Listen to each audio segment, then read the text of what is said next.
Walana dawuh Kanjeng Rama Kyai. Wonten dawuh Rama Kyai, piye Pak?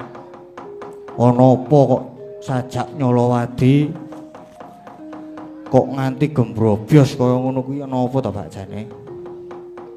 Wah, ngerti ya ngger anak-anakku. Kalenggan iki negara Ngamarta. Lagi nandang pagebluk. Ya merga saka ilanging pusaka Pustaka Jamus Kalimasada. Kyai Jimat Pustaka Jamus Kalimasada ical ya ilang. Nae manut dawuhe pangandikane wakmu Kresna. Wah, ilange Jamus Kalimasada kuwi merga dicolong.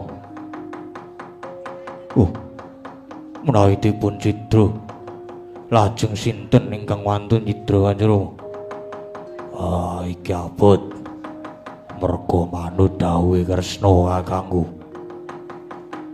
Sing nolong Jamus Kalimasada jebul isih luarga dhewe. Wis aku dipasrahi nyekel malinge lan wis aku kudu ngukum pati. Kula aturi ngendika sinten malingipun? Sinten Rama Kyai? Wah, jebul malinge ya kuwi adimu dhewe. Adimu Tanjung Anom Abimanyu. Tanjung.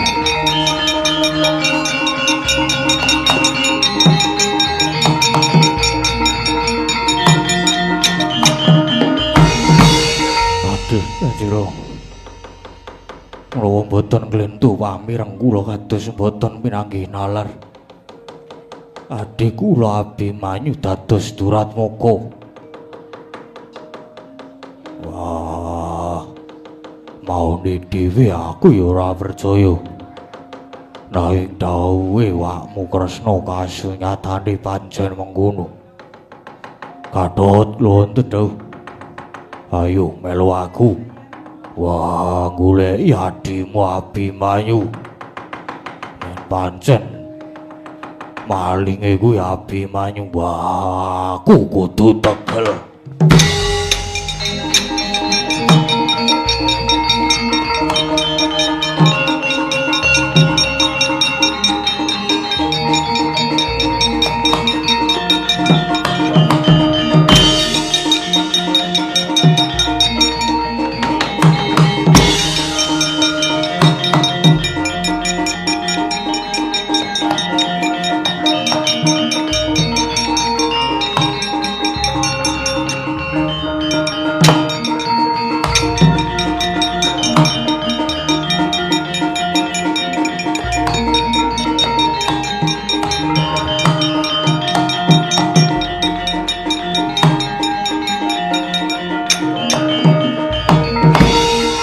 Antarja arep lunga nendi? Arep nendi? Ya nututi Dimas Gatotkaca. Nderekke Rama Kyai Werkudara goleki Dimas Abimanyu. Sing nyatane saiki dadi maling. Kakang Antarja ya percaya karo kabeh iki? Percaya? Ya jane iki ora percaya. Nanging nyatane kuwi dawuhe Wa Kresna. Ya bener. Bener dawuhe Wadi Kresna ning apa ya mesti bener. Durung karuan bener. Merga tumrap aku iki Wa Kresna malah tak anggap ndakwa sing durung karuan buktine. Dipikir lho, Kang. Loh, lah banjur prayogane kepiye, Yai? Prayogane kepiye, Kang? Abimanyu ki kepiye wae isih sedulur. Lan Kakang Antarja ya wis apal to karo Abimanyu ki wonge kepiye. Ketoke kok ora ketemu ngakal nek Abimanyu itu minta Allah. Dadi aja gegabah sik. Wis saiki ngene. Bener lan orane babakane iki kudu ditaliti luwih dhisik. Merga iki rasaku kok Cubriya karo Wa Kresna sing sajake lageane iki beda. Cubriya kepiye Dimas? Wis to. Saiki ngene Kakang Antarja saiki ambles bumi wae. Monggo ngenteni aba-aba. Monggo tak aba-aba, nek tak abani engko lagi jedul. Yo, aku mau manut lah di Mas Antasena kepiye? Aku tak nyeraki Pak De Kresna wis. Ayo Kang ora usah kesuwen engko ndak selak ilang Pak De Kresna kan.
Atkala Narapa Kresna Tandula sanyokra ring Resi Cahnawisutta Gamgah kalihira ing ata maksud mau jagat madya linuwe lagi niki gampang kene gampang blethuk para Pandhawa nyatane aku wis kasembatan budidaya gawe ringking para Pandhawa. Gedhene renah patine para Pandhawa mula kanthi sarana aku gawe rekodaya Abimanyu ndak dakwa nyolong.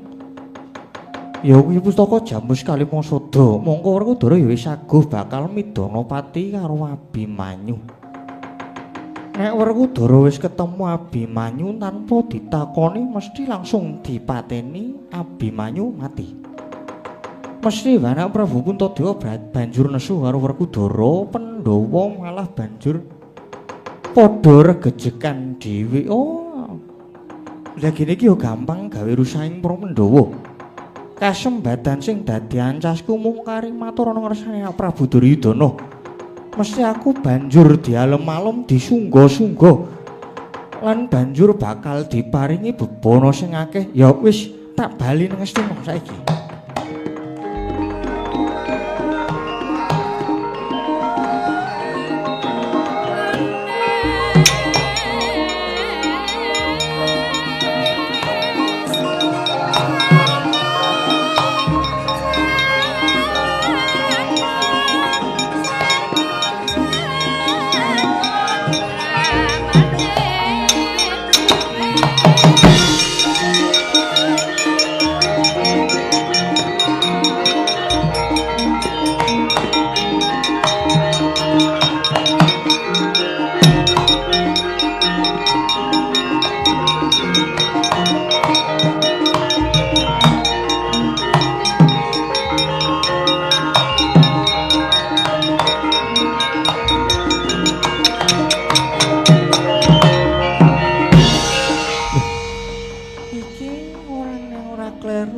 Putuku Antasena to? Putu kepiye? Kok putu aku ki pernah iki purunanmu dudu putumu. Ding ya. Purunanku anakku Antasena. Ana apa kok nyeraki aku? Ya mung arep takon bae kok. Jare Pak De Kresna mau dawuh nek adikku Abimanyu nyolong Kyai Jamus Kalimasada. Apa kuwi bener to? Ya bener mengono nggih Rantasena. Lah kok Abimanyu wani nyolong Jamus Kalimasada kuwi kira-kira iki arep nggo ngopo? Lah yo nek mbok menawa BU barang. BU ki apa? Butuh uang. Oh. Ane Abimanyu kuwi sugih ki.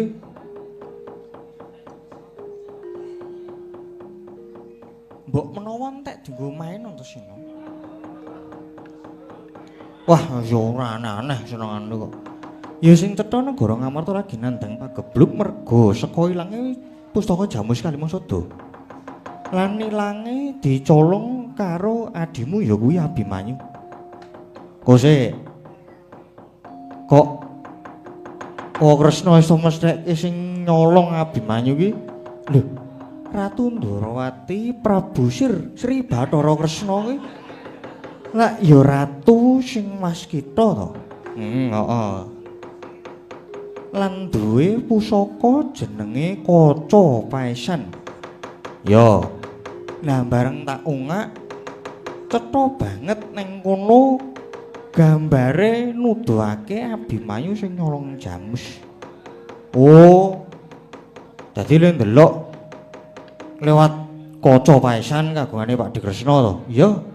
Lah mbok coba kene aku tak melu ndelok gambare sik ning kaca kuwi. Ora kena, nggih ora kena. Merga Kaca Paesan ki pusaka pribadi. Ora oleh ndelok. Ya wis ora apa-apa. Ning aku kepengin ngerti wujude Kaca Paesan kagungane Pak Dikresna kuwi sing ampuh. Mbak aku dituduhke aku didelokke kaya ngopo to wujude iki kok kepo soalé aku ki. Ya kena wae Antasena. Kena wae Antasena bakal ngerti wujude Kaca Paesan nanging Kaca Paesan saiki ora tak gawa. Tak tinggal ana Ndrawati. Ane saiki ora tak gawa kok iso ngendika nek Abimanyu malinge. Lho. Lah lho nyawang mau ya ning omah kok ya. Terus kacane tak tinggal mergo arep disilih karo sinden-sinden arep dienggo rias. Oh ngono to, ngono. Lah sak ngerti Kaca Paesan ki ora beda kaya Sekar Wijaya Kusuma. Ora tau pisah karo Pak Dikresna, rasa kenal santo. Mbak aku ki tuduhno, aku ki kepo. Ora iso, nggih ora iso. Ora iso mergo iki pusaka pribadi, ora dienggo tontonan. Nek ora gelem tenan, aku ora iso ndelok tenan, ora iso Antasena mergo iki pusaka pribadi. Wo lah nek ngene iki genane iki Kresna palsu.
Kang jedul Kang.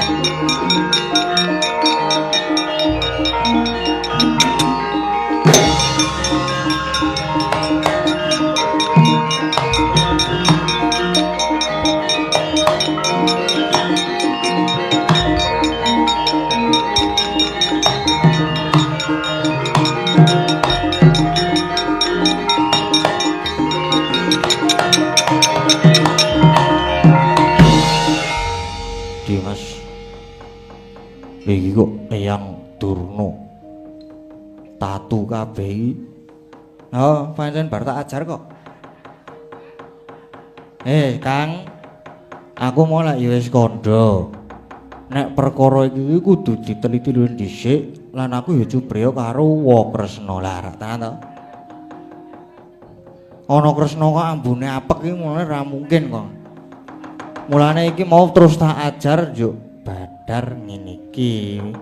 Badar Mbah Durna.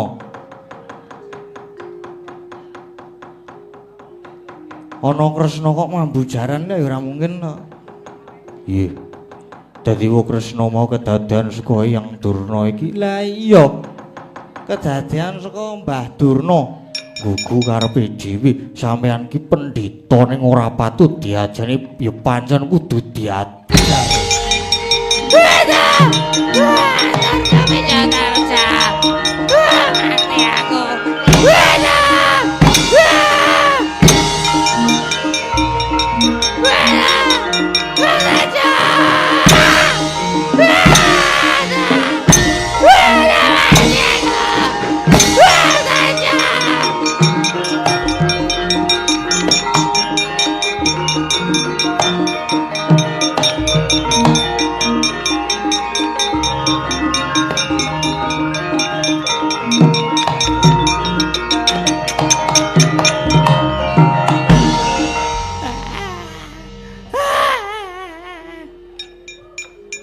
Hei Dimas, diajar wae. Wong tuwa ora pantes diajeni. Jaya Ger. Aku ki mbahmu Ger, aku ki mbahmu. Sik Kang, sik sabar tak takonani dhisik. Mbah. Piye? Karepmu iki kepiye? Kok dadak dadi Siwa Kresna barang ki sing ngakon sapa? Ayo. Bloko, Mbah, bloko. Ya Ger. Aku ki mung diutus. Ayo sing ngakon sapa? Sing ngutus sapa? Aku tutus anak Prabu Daritara kon gawe ringking para Pandhawa. Biar aku mau mempo dadi anak Prabu Kresna. Terus kok adikku Abimanyu tok dakwa dadi maling iki kepiye? Ya. Merga Abimanyu kae sing digadang-gadang dening para Pandhawa. Abimanyu tak dakwa maling mesti terus dipateni. Ana wong tuwa ora patut diajen. Senengane ngelincipi carang apa-apa. Jaya Antasena. Antara Jaya. Jaya Ger. Nek ngene iki apike goleke jaran. Tangane Durna mengko dijenjang terus taline talekke ning bondute jaran. Monggo terus jarane diseblak mulak nek mlayu pedhuwet. Aduh, Jaya Ger. Jaya Ger, aja. Jarane lurung entuk. Durung golek. Apa nek ora iki manu wae. Mriwate Mbah Durna iki templeki sega. Terus goleke pitik dicerake karo totoli karo pitik mripate iki. Aduh. Sakit. Aduh, ramayake lara banget. Senengane urung-urung kok wis dado-dado ae. Pitike lho ya urung entuk. Ning Mbah Durna iki ya kurang gawean kok. Senengane gawe perkara, monggo iki bapak wis mlayu ning Tanjung Anom goleki Abimanyu. Banjur prayogane kepiye iki Dimas? Mbah Durna kudu dikapake. Wis, Kang. Saiki ngene, Mbah Durna iki bandanen tangane tok cekel terus aja nganti mlayu. Mengko Durna iki banjur dihadapi karo bapak ben ngomong nek sing dadi Kresna mau sapa, ngono. Dene aku tak mlaku rono kae merga saka pandukaku, Mbah Durna ki mesti dituti karo Sengkuni karo Kurawa. Oh iya, aku mung manut Dimas kene, yang Durna dadi bandhanku kene.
Wis.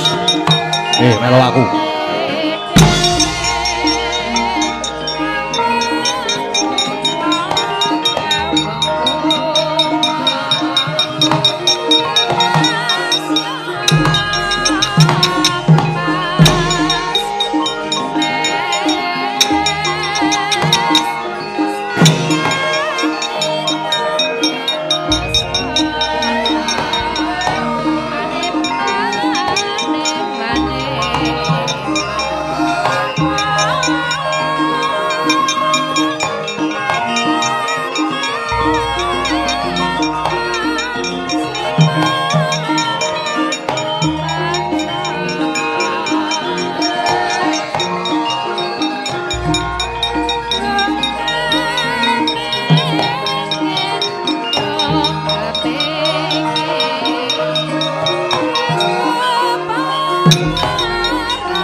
Dadi Prabu Kresna prapta ana ing pasewakan agung negara Ngamarta sing surasane ya kuwi supaya gawe pitenah lan gawe karti sampeka yen to Jamus Kalimasada kuwi ilang lan sing dipitenah utawa sing didakwa ya kuwi Abimanyu. Lah kanthi Abimanyu didakwa dadi maling mestine Arjuna Werkudara padha nesu banjur do mentala ngajar karo Abimanyu. Nggih, Paman. Nanging menapa sekintenipun Bapak Durna boten kaderangan anggenipun memba warna dados Koko Prabu Kresna.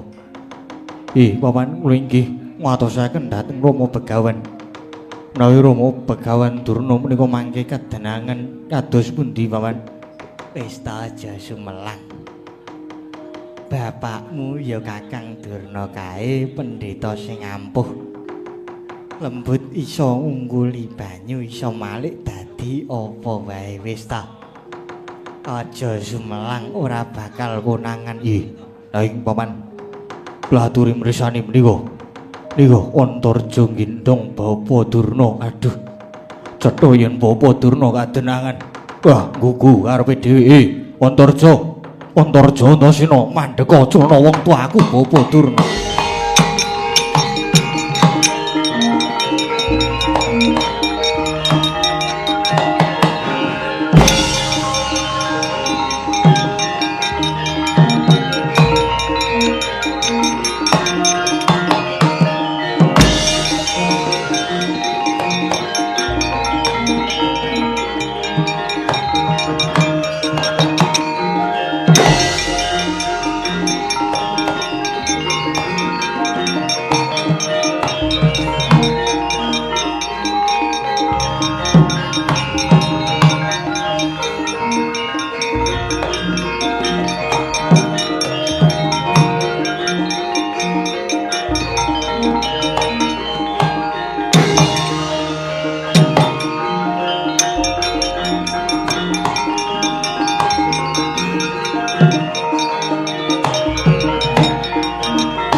Panunggul apa dosane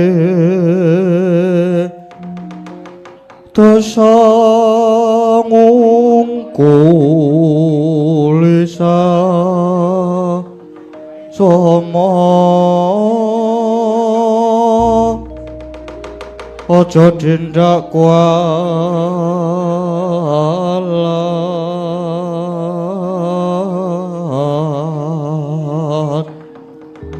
lah iya bener kandamu lali sumber kadewasan. Wah, Antasena. Yo, piye Satama? Loh, wong kak krama tur ra basa karo aku. Basa barang iki yo ngopo? Nek Kurawa patut tak basani merga kuwi isih pepundhen. Walane nek Satama iki sapa?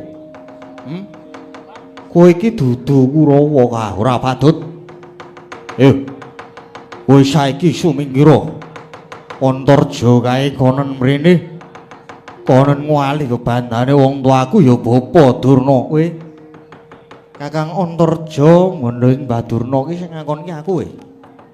Merga bapakmu ya Mbah Durna kae pancen luput gedhe, mula kudu diadili. Aku sing arep belani karo wong tuaku. Gelem ngeculke apa ora culke piye? Bapakmu ki arep diadili kok ngeculke iki kepiye gugu karepe dhewe ora gelem ngulungke bapakku. Kepeksa aku kudu tegel karo kowe mati Antasena. Lah mbok ayo tak ladeni Satama.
Antasena. Ayo, antem wae. Mati. Wah.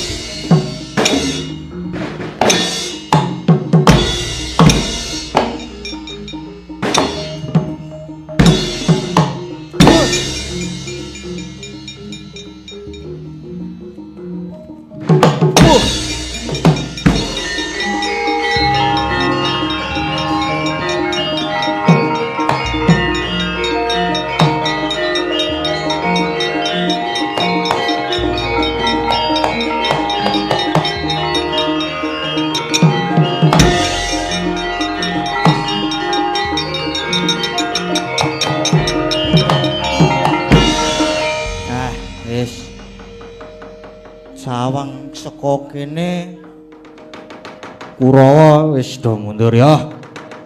Wis saiki mung kare nututi Kang Gatot men. Tak kandhanane.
Antasena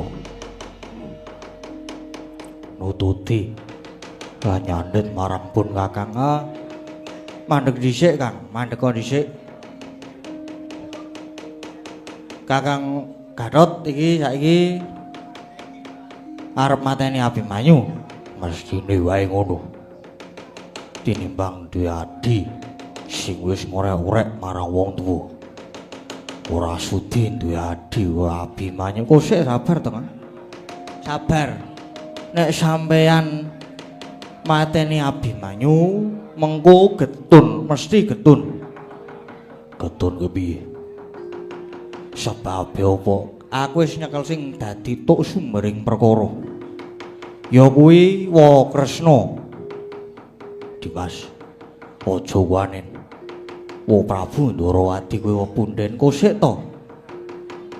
Sing dadi Wa Kresna, sing dadi Pakde Kresna kae mau iki palsu. Mulane wani dakwa Abimanyu sing dadi maling to. Apa ya ngono? Banjur sapa? Sapa sing wani membo dadi Wa Kresna, Kang? Kakang Antarja resakane gawanen rene, Kang.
weruh to, espresso to. Sapa iki? Yo Dimas. Eyang Durna. Kok membo dados Kresna? Yang garing ka. Terpaksa. Mung satermo nindakake dawuh anak Prabu Duryudana. Nah, Eyang Durna. Niku lepat. Margi sampun dakwa Abimanyu. Ngantos Rama Werkudara. Badhe mentala dateng Abimanyu. Nyengger. Nyengger aku luput Nyengger. Aku calon ngapura Nyengger. Wong tuwa kok kaya ngono pakardine. Dimas banjur kepiye? Wis saiki ngene, Kang. Bapak kae uyaken aja nganti bapak tekan kasatriyan Tanjung Anom apa meneh nganti ketemu karo Abimanyu wis. Engko matura bapak nek sejatine sumbering perkara iki saka Mbah Durna ya. Rama Kyai. Rama Kyai kula aturi kandel Rama ya.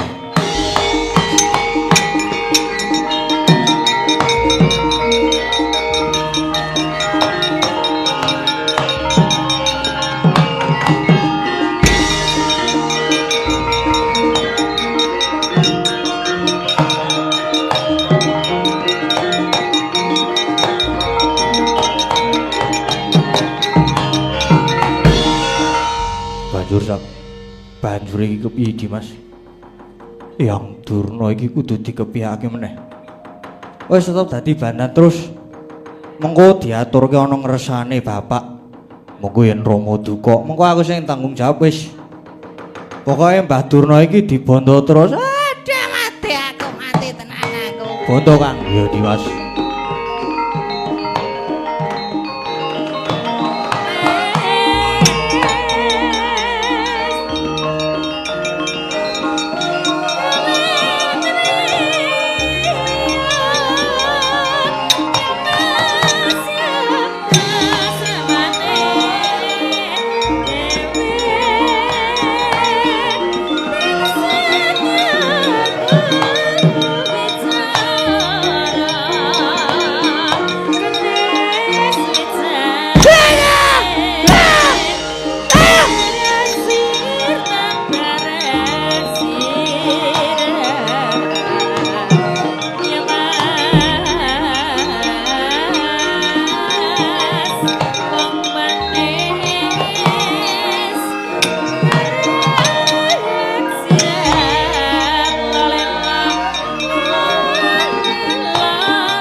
Doyo Prapto Kesatria Tanjung Anom.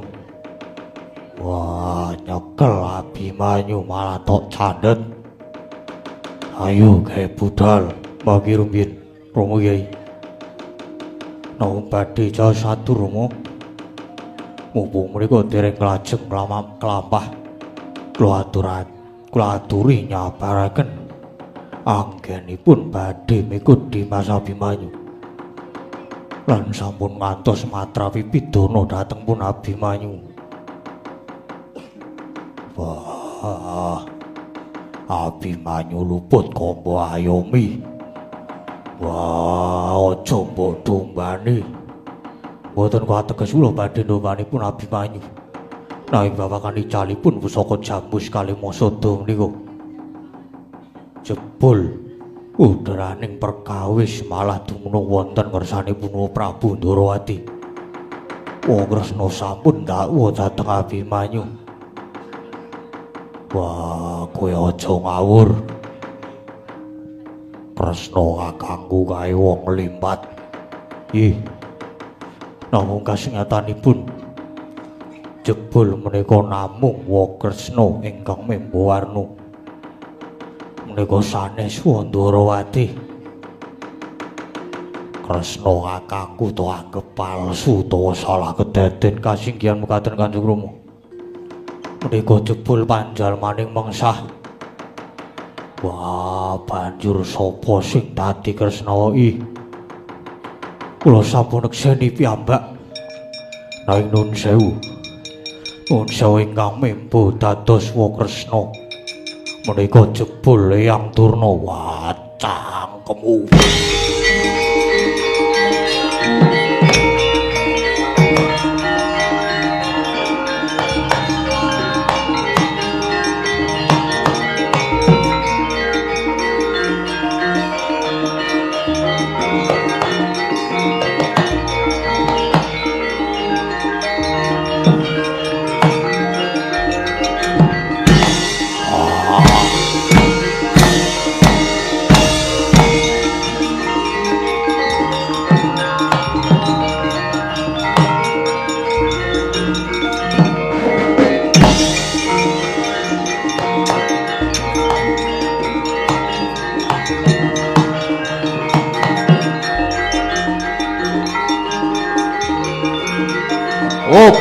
Po.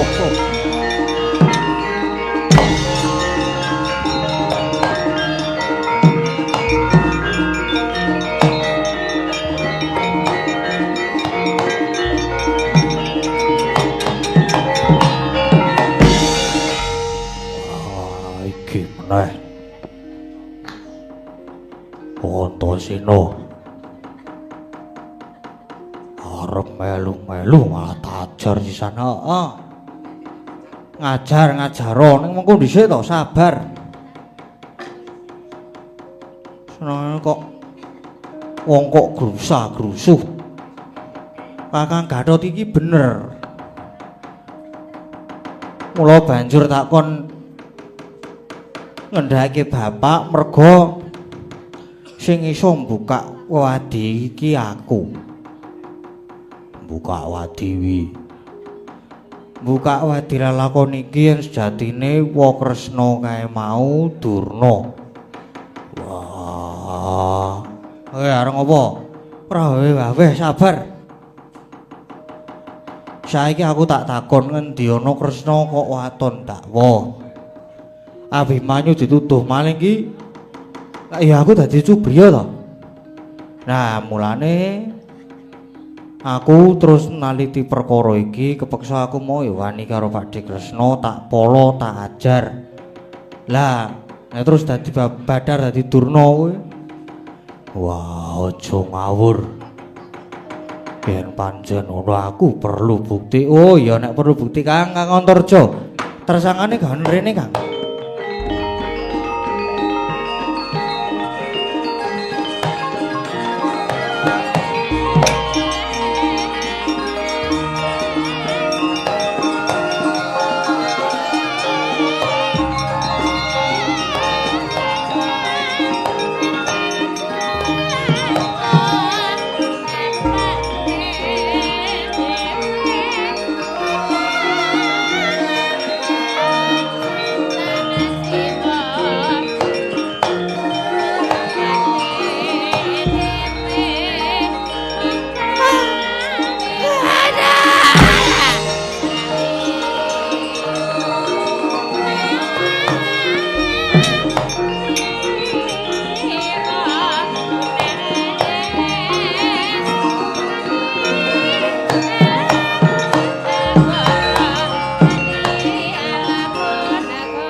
Wis risa to? nek iki Mbah Durna sing dadi Kresna mau. Wah, Durna bapakku. Sandanganmu nganti runtang-ranting. Ya Werkudara. Ajar dipala karo anak-anakmu. Aku tulung ana Yengger, aku ayo mono. Ayo wis kono. Gek njaluk tulung karo bapak. Malah tak polo meneh, Pak. Ki bapak ki murite Mbah Durna. Neng nek nganti bapak wani nulungi, iki mengko malah dadi mungsuhe anak-anakmu dhewe lho, Pak. Wah, Durna bapakku. Apa bener sing dadi Kresna kakangku kuwi kowe? Aku sing dadi Kresna aku tulung ana Yengger. Werkudara aku tulung ngono. Gawe wirang bali mulih wae.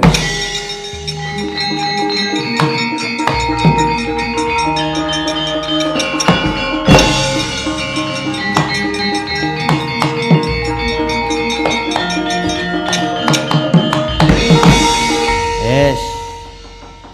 Wah, bapake ana isin yo ngono kae. Wah terus minggat klepat lunga. Wis saiki arep njaluk tulung sapa? Nasena. Bapakmu Werkudara wis bali, aku uculan aku ya tak bali ya. Bali piye? Mulai nang saka 5. Werkudara bapakmu ya wis bali. Tekase ora Mitara Pati karo Abimanyu. Abimanyu selamat. Selamat piye? Bapak wis bali ning bapakne Abimanyu piye? Mak cilik Janaka. Nek iki mengko paman Janaka tekan Tanjung Anom, njur Abimanyu dipolo karo bapakne. Piye? Perkarane iki durung rampung, aja mulih sik, aja njaluk mulih. Kulana, Ger. Usulan aku tak bali ya, Ger. Wis ora tetep dadi usake langkang, ayo dibondo meneh, Kang.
kayune para sejati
Sireping sangangarku ngumantu sing dalu jroning ratri. Dereng wonten ingkang carita mung sanggang pertongkawan ingkang jumedhul saking Prangwetan.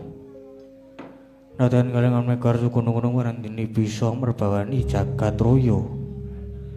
Dewi tata sing ngamanten dewasane wau kawusa wanci sing anjik gara-gara Sukramangkara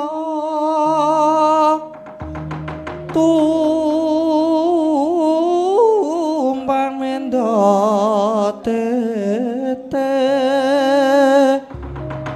tete kaloba sumawar cita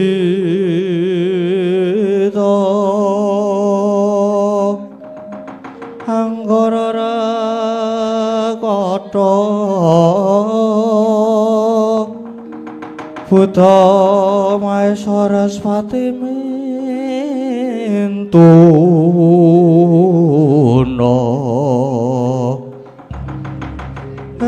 Twite catura panca cacapta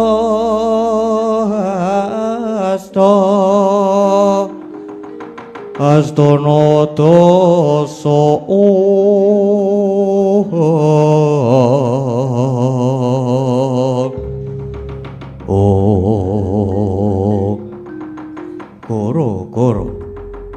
Guru goreng jalan tembak liaran sakitnya menghormati midiliro werapat penungkawan Lurah Semar Gareng Petrus Lurah Bagong ing samya hujekan madyaning ngurumbu alon arire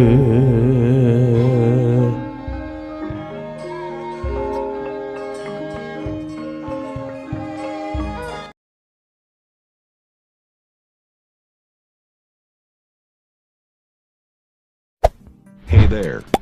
Subscribe to my channel. And also press this bell icon.